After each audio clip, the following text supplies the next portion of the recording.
Well, I got a new boat, and I got the Hobie Outback. It's a 2017. It's got the reverse on it, and I'll tell you the reason why I didn't think I was ever going to want a pedal drive until my brother got one, and I saw the benefits of having one. And so I started saving. I hadn't planned to get this until the end of summer. I like to pay cash for stuff. I didn't want to take out a loan or finance anything, but I happened to call my local dealer. There's two of them, and kind of play off the two of them and work out a really good deal that I couldn't pass up. So I went ahead and got it, and the only problem was I had to get yellow, which it's growing on me, but it does look like a gigantic banana. But for what I saved, which I figure was probably about $420,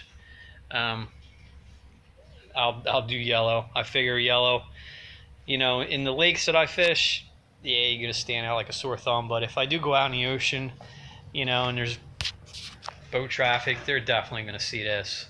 In fact, when I brought it home, the guy was like, "Do you want a red flag to tie on the back?" I'm like, they can't see this, they shouldn't be driving.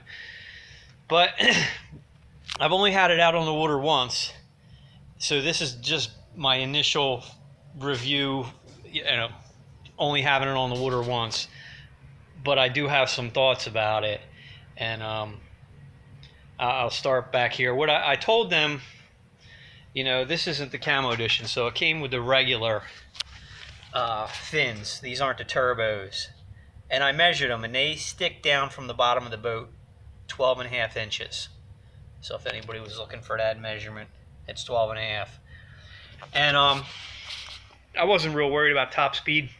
My brother has the turbos, and they're a little harder to pedal. These are much easier, and of course you're not going to get the same top speed, if that's your thing. But I hit 5 miles an hour with these, and that's plenty fast for me. I'd much rather just be able to cruise a steady 3.5, 4 miles an hour without getting tired. That's about all I need to do.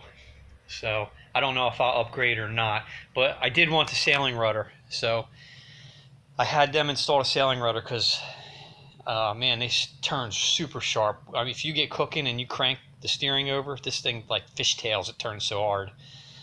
So I was definitely getting that, and I'll tell you the price I got it for, because they got these, I think they're $24.99 in my area.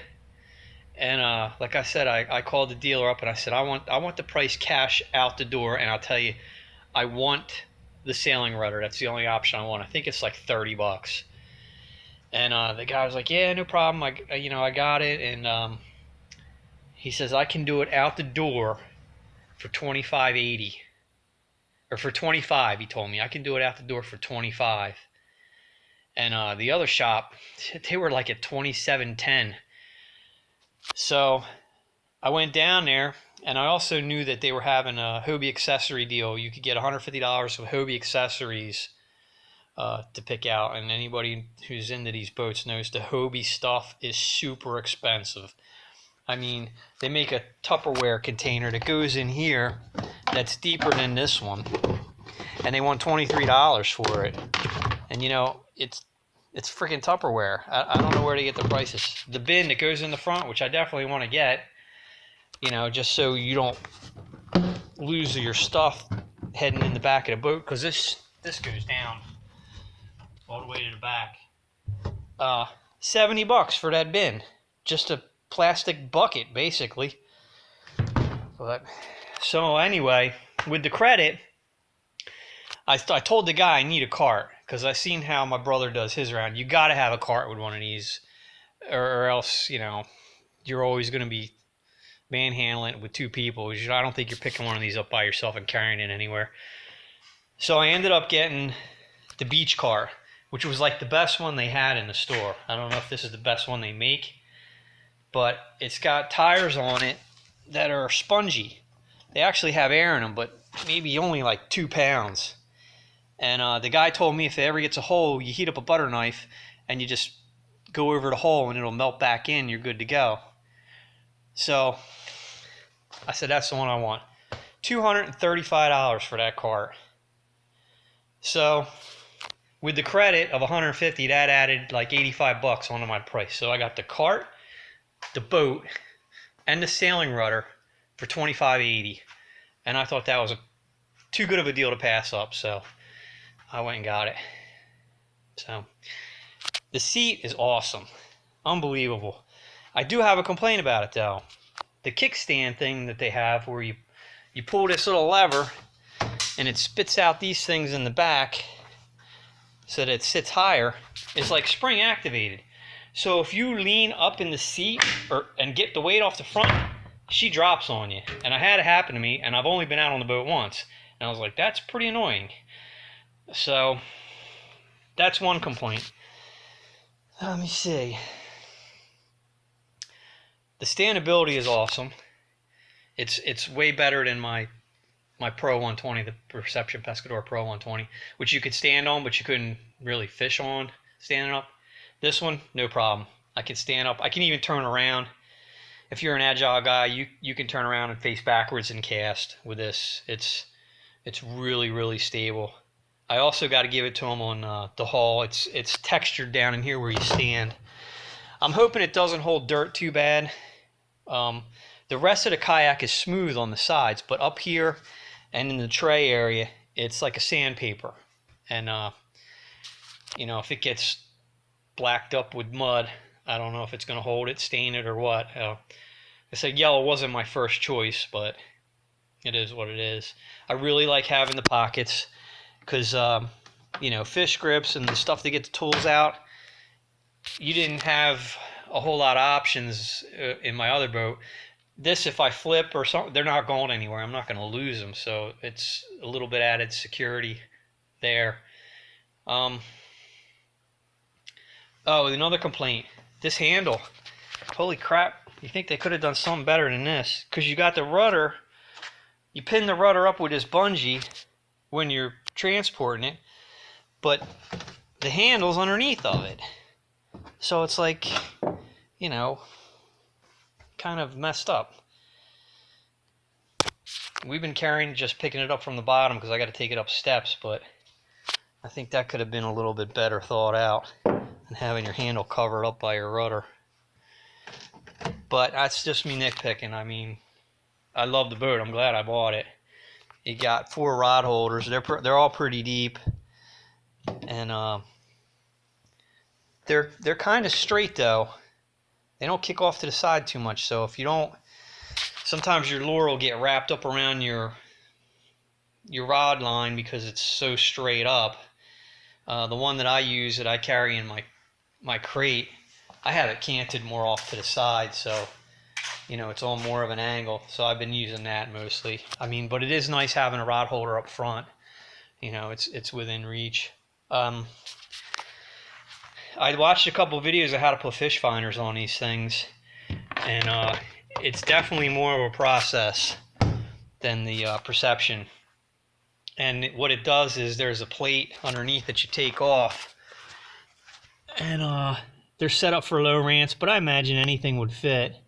But once you take that plate off, there's a plug, and that comes up under your seat, and you can see the holes there.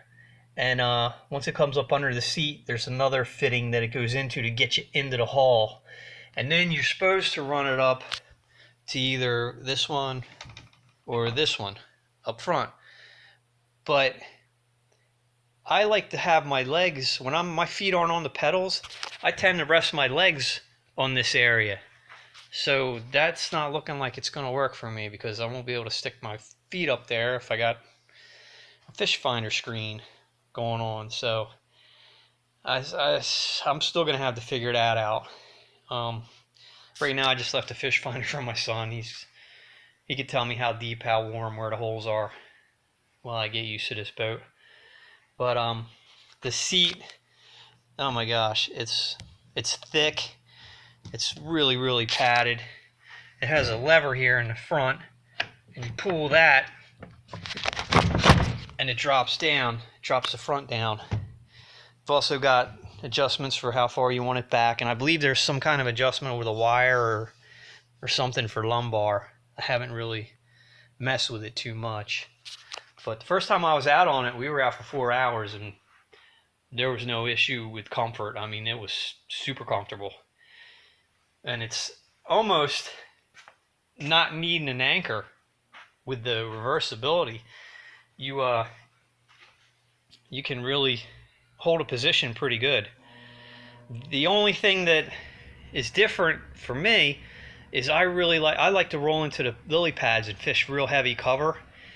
And you know, you got that big rudder sticking down in the back, and you got these, which you can kick these up and lock them so that they kind of almost sit flat. I don't know if you can see it real good, but there's still drag down there and still stuff to get caught on. And it happened to me, you know, the wind blew me into the pads, and next thing you know, I was almost kind of stuck. So the rudder you could pull up, that's not too bad. I mean, that's operated by, you know, you got an up and a down here, and you have to lock it when you put it down in this cleat, or I guess it tends to ride up. But there's nowhere for the pedals. Like if you were to pull those out, I haven't figured out any system like where you're going to put the pedals. If you want to roll in the pads and just camp out there for a little while, you know, I don't think they'd fit in. I don't know if they'd fit in here or not. I guess maybe they would. But that's just one thing that's a little bit different. So I kind of try and stay on the edge of the pads and try not to get blown into them. But you can tell Hobie's put a lot of thought into this. I mean, they still got a little bit to go, but they give you a big enough area in the back. You could put a full-size milk crate. The holes back here are for the cart. They're also, I mean, they're scupper holes too, but that's where the cart goes in underneath. And it's kind of nice because the way they got the cart set up is you got it on your pickup, and the back of the boat's hanging off the back of the truck. You kind of just fish these poles up through the bottom of the kayak, and then this is a pin, so you put this pin in once it gets through, and it won't come out. It holds it in the kayak, so that makes transporting it pretty easy.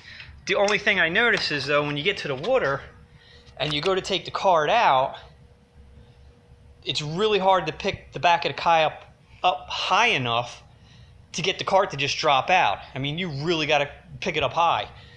And I noticed my brother, he kind of rolls his over to the side and pulls the cart out. And I guess that's fine as long as you don't start loading your stuff in.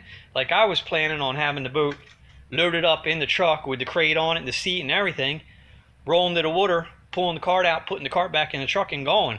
But, you know, especially loaded, you're really struggling to lift the back of that kayak up to get that cart to drop back out. So that is one thing I noticed. Maybe I'll figure out something about it, but the steering's nice. It stays in position. So if you're getting blown by the wind, you can kick it off to the side there, and it'll stay where you set it. It is sensitive though. I mean, just a hair movements, 1/4 inch each way, and it does really change the direction of the boat. So it's not like something you can just mostly set and forget. It does.